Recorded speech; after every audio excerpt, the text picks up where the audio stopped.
Lord this afternoon for yet another opportunity to sit at his feet and to receive from his throne.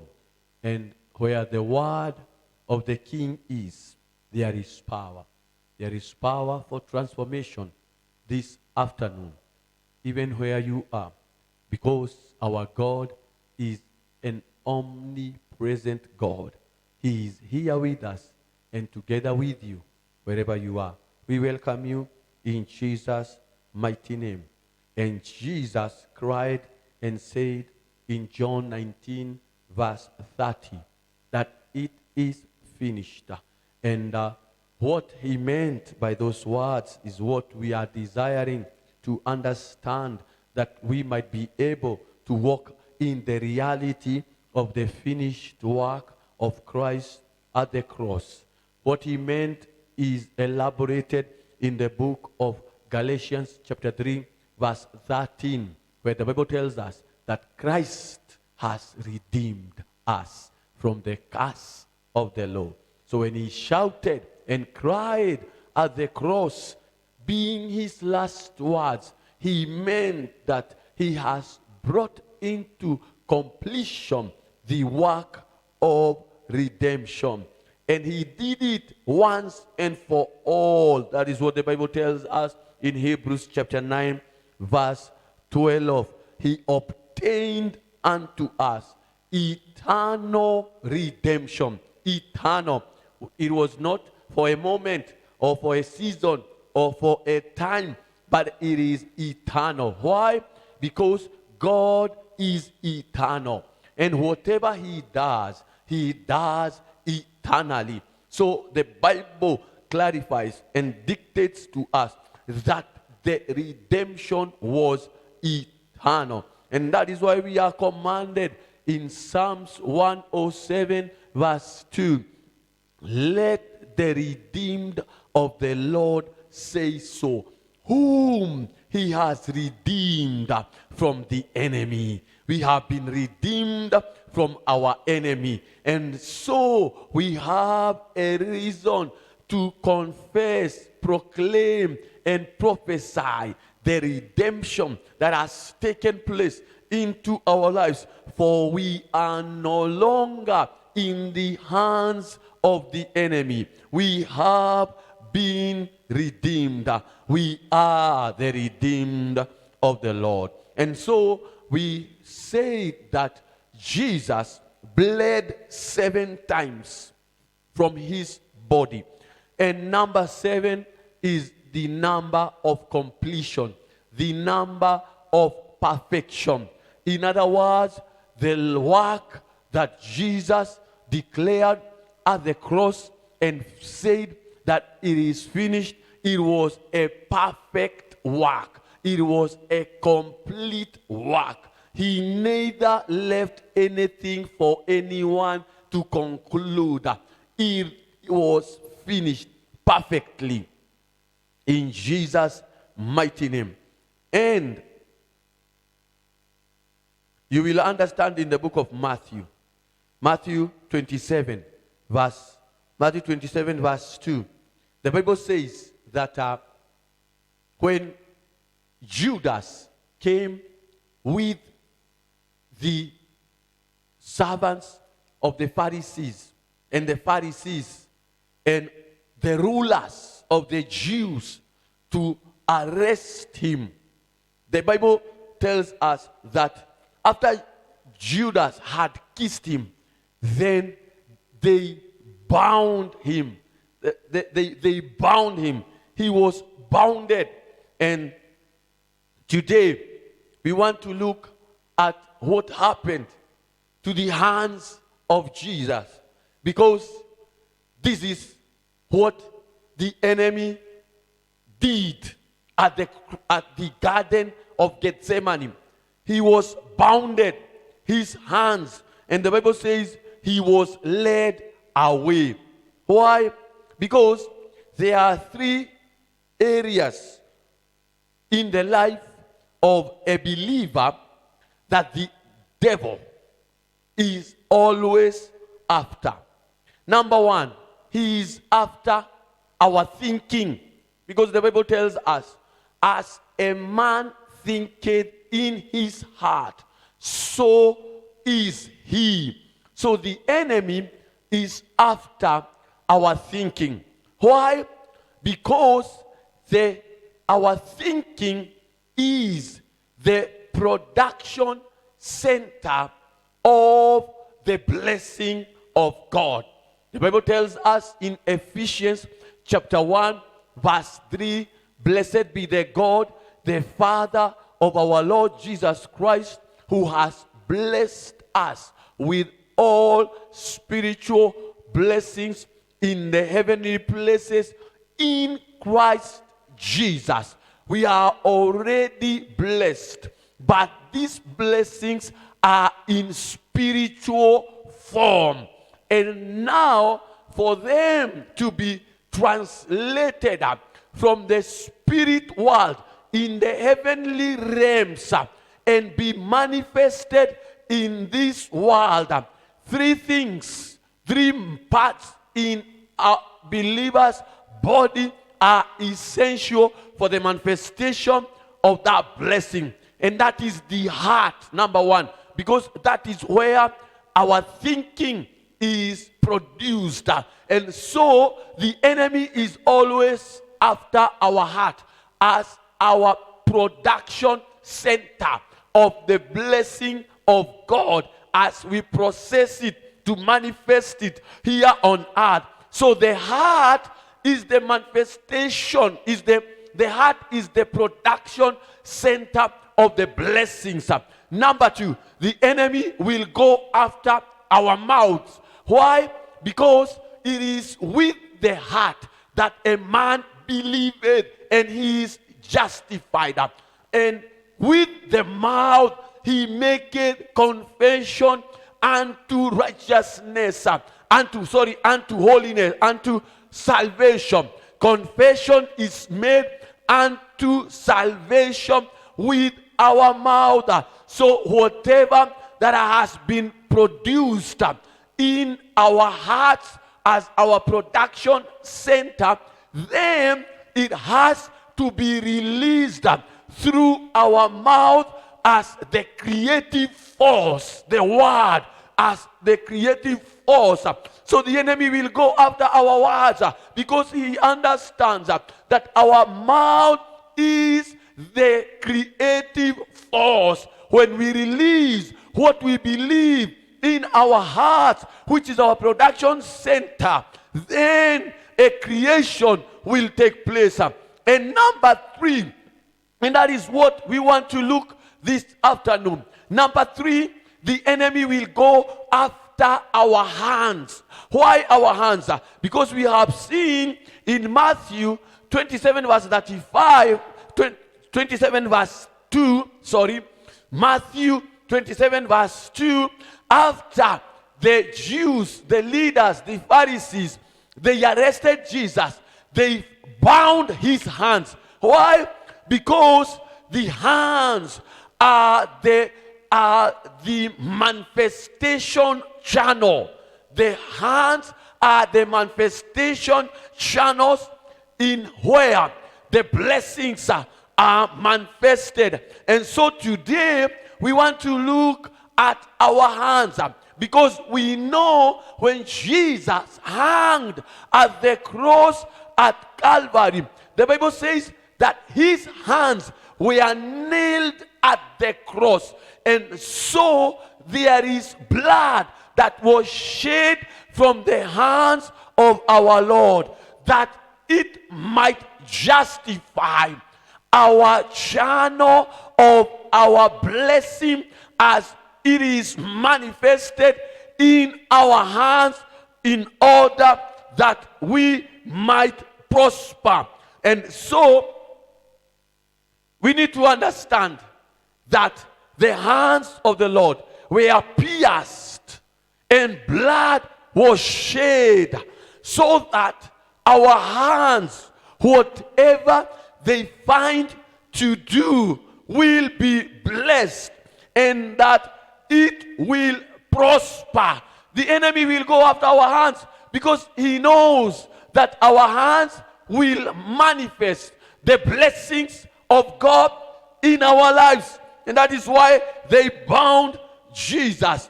You remember the golden rule in Matthew chapter 7 verse 12, where Jesus said that whatsoever you will that a man should do unto you, you do it unto him. And it was defined as the golden rule of life. But the world has replaced that golden rule. And this is what the world has said. The world has said that whoever has gold makes the rules. Whoever has gold makes the rules. And that is why the Bible says that a borrower is a servant to the lender, that a poor man is despised of his own people, and he pursues after his own friends, and they all run away from him. And that the wisdom of a poor man is despised. Why? Because the world has changed the golden rule and declared that whoever has the gold makes the rule.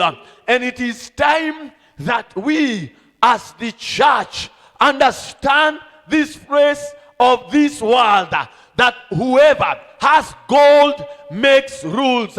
It is time that church we possess the gold, that we may make the rule.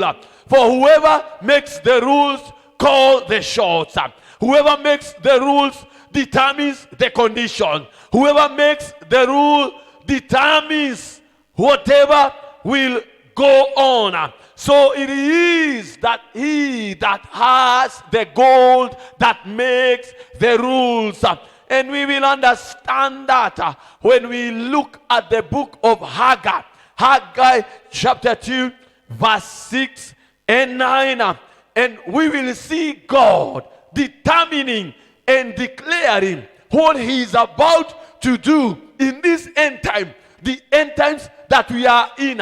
There is no any other end time. We are in the end time. So let us stop saying in the end time what will happen. It is supposed to happen today because we are living. If the disciples in the days of the Acts of the Apostles determined that they were in the last days, how much more now? How much more now that we are in the last days? And this is what God says in Haggai chapter 2 from verse 6 and 9. 4 things God declares. Number 1, he says, I will shake the heavens, the sea, and the land. Number 2, he says, I will shake the nations. Number 3, he says, I will fill this house, my house, with glory, says the Lord of hosts. And number 4, he declares, and I want you to note the word I will. God is determined. And he doesn't need your faith. Hallelujah. He is determined and he will do it by himself because he is sovereign. At times God will work according to the counsel of his will because he is sovereign. And that is why it is a determination. He has determined in himself. And that is why he is declaring, I will shake the heavens and the earth. I will shake the sea and the land. I will shake the nations. And I will fill my house with glory. Number 4, he declares his determination and says, silver is mine and gold is mine, says the Lord. And the glory of the latter house shall be greater than the former. The glory of the latter house in which we are. For we are God's habitation. We are God's tabernacle. We are God's house. And he has declared that the glory of the latter house, the last time, the end, which we are, shall be greater than the former. And so God is opening our eyes into understanding that when the heavens and the earth shall be shaken, when the seas and the land shall be shaken, when the nations shall be shaken, and what God will use to fill in his house with his glory. He says, silver is mine, gold is mine. God is going to use his gold, because even as we have said, that whoever has the gold makes the rules. And now God is determined to make the rules, to dictate what happens here, to call the shots, the terms and the conditions. God is the one who is going to determine them. And he has declared, even as you have said in the world, that whoever has the gold makes the rules. I now, Jehovah, the Almighty God, the possessor of the heavens and the earth, has declared that silver is mine and gold is mine. And I am the one in these last days calling the shots as I fill my house with glory. So God understands that it takes gold and silver to call the shots. And we need to come to that realization. We need to understand that. That is why Jesus was bound in his hands. Today, in the name of Jesus, whatever chains that has bound the church, that has bound the believer, that has bound God's people, that they cannot manifest the blessing of God through their hands. For the hands are the manifestation channel in which God will use to shake the heavens and the earth, the sea and the land, the nations. He will use the silver and he will use the gold. But the hands of Jesus today, when Jesus cried at the cross and said, it is finished, he declared that whatever chain had bound the hand of the body of Christ, who we are, because Jesus is the head and we are the body, we are the members of body of Christ, we are the hands, we are the legs, but the hands of the church has been bound, that the church, the believers, the people of God cannot channel God's blessing, but the blood of Jesus that was shed at Calvary from his hands by the nails that spiked his hands, the blood that was shed from his hands was to break every chain, every band,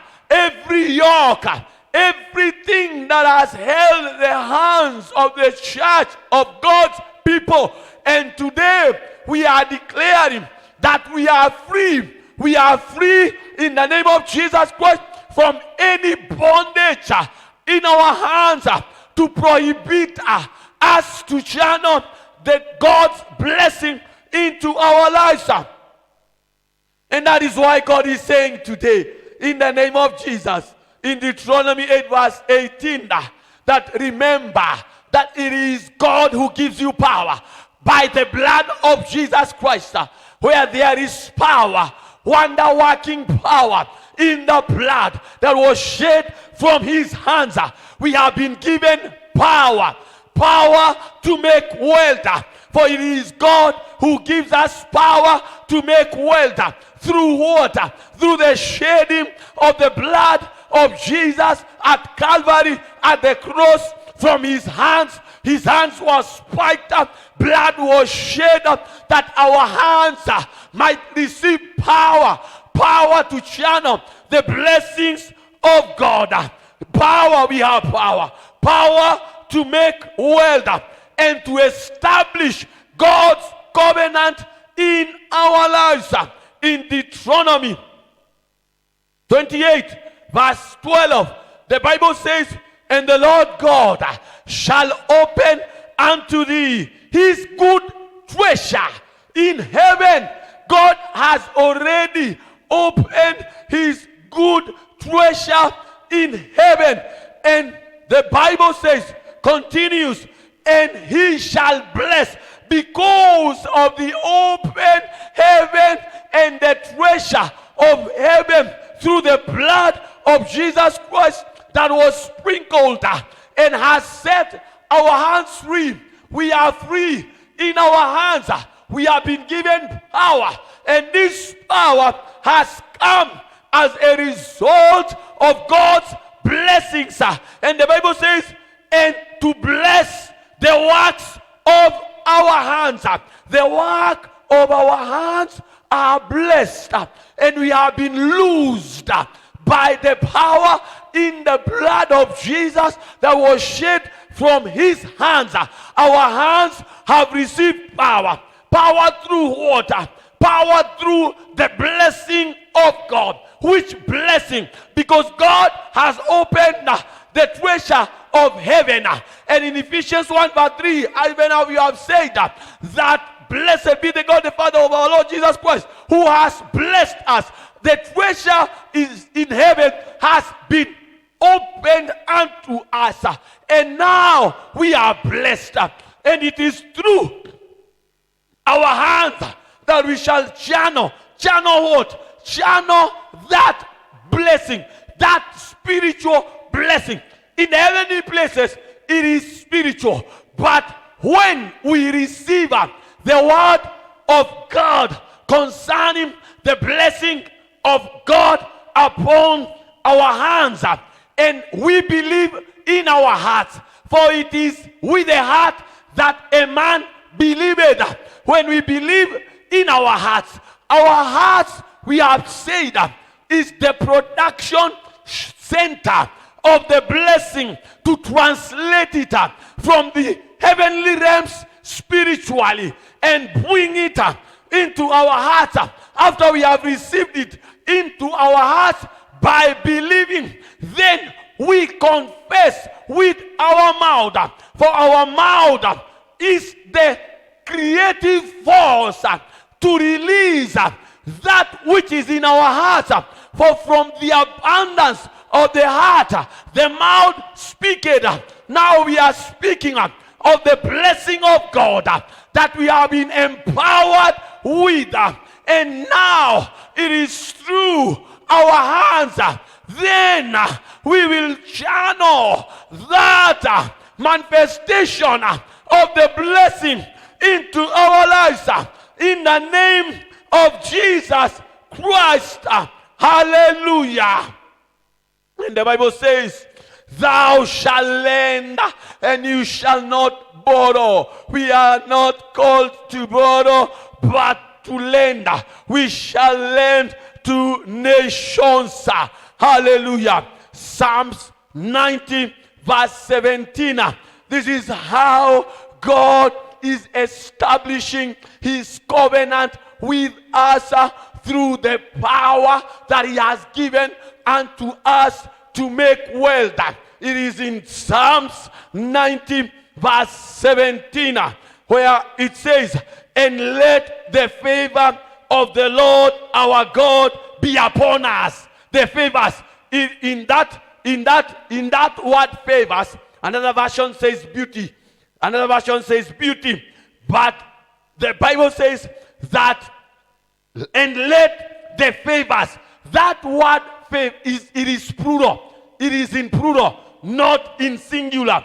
The word favors. let the favors or the beauty, but I wish to use this version that calls it God's favor. Let the favors of the Lord our God be upon us. Hallelujah. And establish thou the work of our hand. The work of our hand, establish thou. It is God who gives us power to make wealth, that he may establish his covenant with us. How will God establish his covenant with us? He will establish his covenant with us by opening the heavens and giving us the good treasure and blessing the work of our hands. After blessing the work of our hands, he will give us favor. Hallelujah.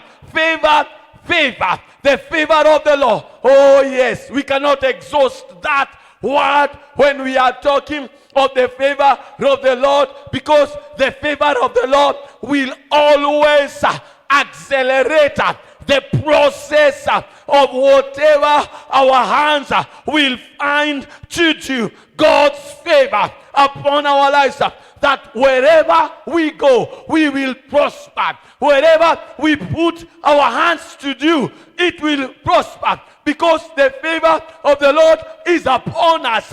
Men will not be able to resist you, my brother and my sister, because of the favor of the Lord upon your life.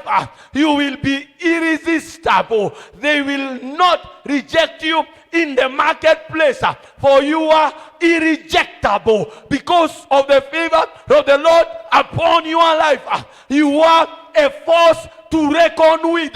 Wherever you are, working or in the marketplace, the favor of the Lord is upon your life, because God has opened his good treasure in your life to release his blessing and bless the work of your hand. And he has released his favor today in Jesus' mighty name. The favor of the Lord is upon us to establish the works of our hands, the hands that has been set free by Jesus, being bound. Jesus' hands were bound that your hands might be set free. The blood of Jesus was shed from his hands, that your hands, whatever it touches, might be blessed in the name of Jesus. And this is what Job says. Job says in Job 36 verse 11, if you hearken, hallelujah, hearken, if you obey, if thou will obey and serve him, or hearken. And we have normally been declaring that in the covenant that we are in a better covenant. In the Old Testament, the folks who are in that covenant, we are required to obey and to serve God. But in this covenant, we are told it is a better covenant, because the requirement of this covenant is only to believe. Only believe. Only believe. We are only required to believe in this covenant, so we can put Job 36 verse 11. If you will believe, hallelujah, in him, then you shall spend your days in prosperity and your years in pleasure. Hallelujah. Oh, when I hear that word pleasure, I remember when we were talking of the Garden of Eden. And the Garden of Eden, we say that word Eden means pleasure and delight. Hallelujah. Don't forget those two words. That the Garden of Eden means pleasure and delight. And when Jesus cried at the cross and said it is finished, he meant that he has restored man back to his position originally. You have been restored into pleasure and delight. And now the Bible tells us that if we shall hearken, if we shall obey and serve him, then we will spend our days in prosperity and in pleasure. We will spend our days in the Garden of Eden and our years, hallelujah, in delight and pleasure. And that is why we have been declaring that delight and pleasure and rest is our portion, because Jesus died at the cross and redeemed us by his blood as our redemption package. Delight and pleasure, hallelujah, and rest, oh yes, in Jesus' mighty name. Psalms 37, Psalms 35, verse 27, the Bible says, let them shout, hallelujah, for joy and be glad. Let them shout for joy and be glad. Hello?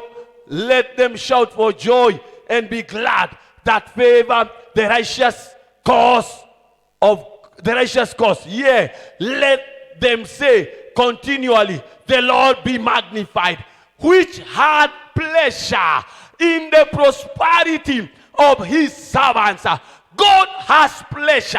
God's heart beater is prosper, that we may prosper. God's heart beater is that we may prosper. He has, God taketh pleasure. He taketh pleasure, my brother. He taketh pleasure, my sister. When you are prospering, that is his desire. The desire of the heart of our Father is that when we are prospering, that is when he is happy. And I wonder, who can be pleasurable as a father when he sees his children wallowing in poverty, struggling, and defeated? No, I don't think there is any father that would desire his children to be in such a state. And so he says, if your earthly fathers who are evil know how to give good gifts to their children, how much more our heavenly Father, who is perfect, hallelujah, shall he not give us much, who gave his only and begotten Son, who spared not his only, shall he not give you all things with him? Our Father taketh pleasure in our prosperity. That is what the Bible says in Psalms 35:27, that he taketh pleasure. He enjoys, he loves, he is a delighter when we prosper. That is his heartbeat. May you believe in the name of Jesus what the Father desires for your life in the name of Jesus. Deuteronomy verse 30, verse 19. The Lord will make you abundantly prosperous, hallelujah, in every work of your hand. The Lord will make you abundantly, for he is able to do exceedingly abundantly. He is able to do exceedingly abundantly of all things we ask or even think. He is able. And now the Bible tells us that he will make you abundantly prosperous in every, please note that word, in every, we are supposed to prosper in every work of our hands. In other words, that whatsoever this hand touched should prosper, because Jesus was bound in his hands that I should be free.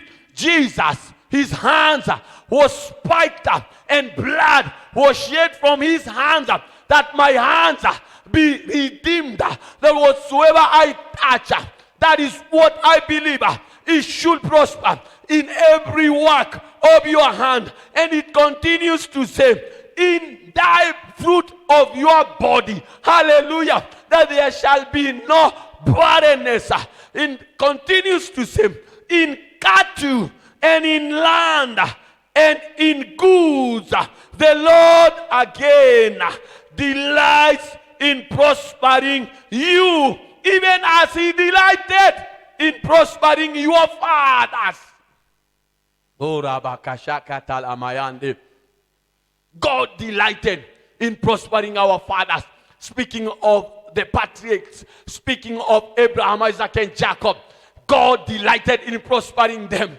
And that is why the Bible says in Genesis chapter 3, Genesis 13, verse 2, and Abraham was not rich, and Abraham was very rich in silver and in gold and in cattle, and whoever has the gold makes the rules. And that is why God wants to restore his glory back through the silver and through the gold.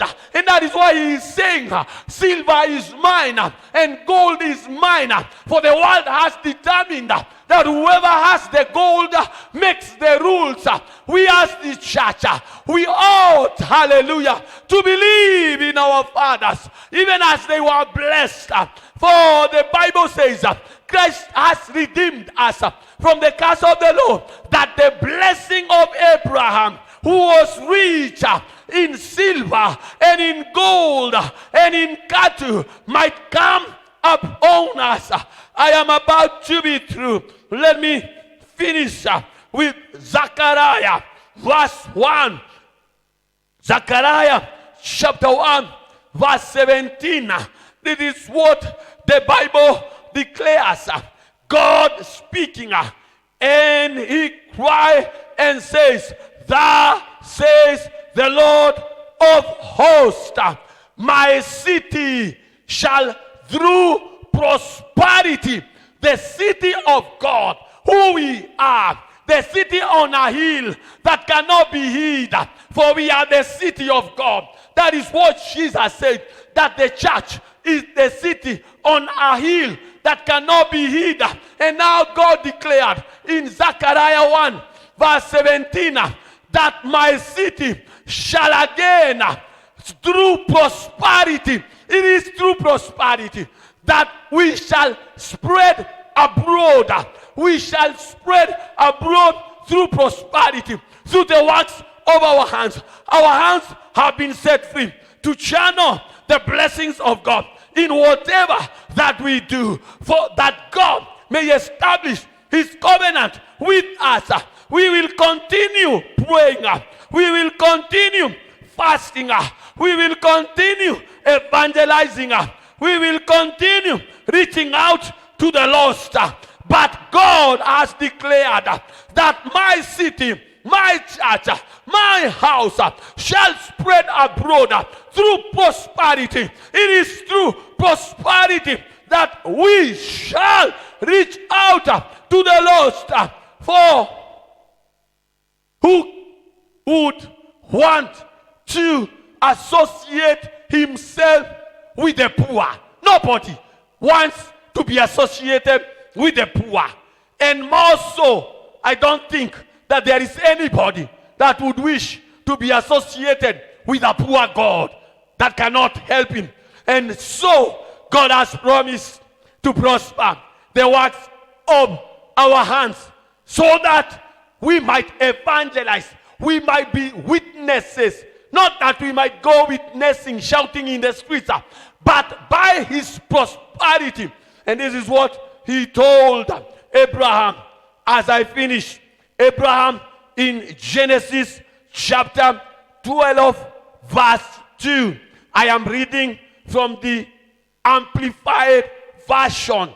3 things God determined to do to Abraham.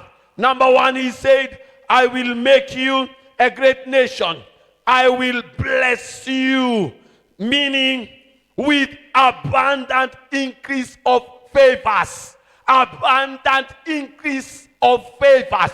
That word favor is plural. It is not a singular. So the favor is manifold, is many-sided. God's favor is a variety. Hallelujah. With abundant increase of favors. May you receive the abundant increase of God's favors in your life in the name of Jesus. Number 2, he said, I will make your name famous and distinguished. May God make your name famous and distinguished by prospering you. Number 3, as I finish, and I will bless, and you will be a blessing. In other words, dispensing goods to others. Hallelujah. Dispensing goods to others. We are dispensers of goods. We only know the water dispenser, but God is saying that we are dispensers. We are dispensers of good, because when they arrested Jesus, they bound his hands, that your hands might be free. Jesus' blood shed from the hands to redeem the work of your hand, that whatsoever you shall do with your hands, it shall prosper. And God bless you in the name of Jesus, making you a dispenser of goods to the nations, to the glory and honor of his name. Father, we thank you.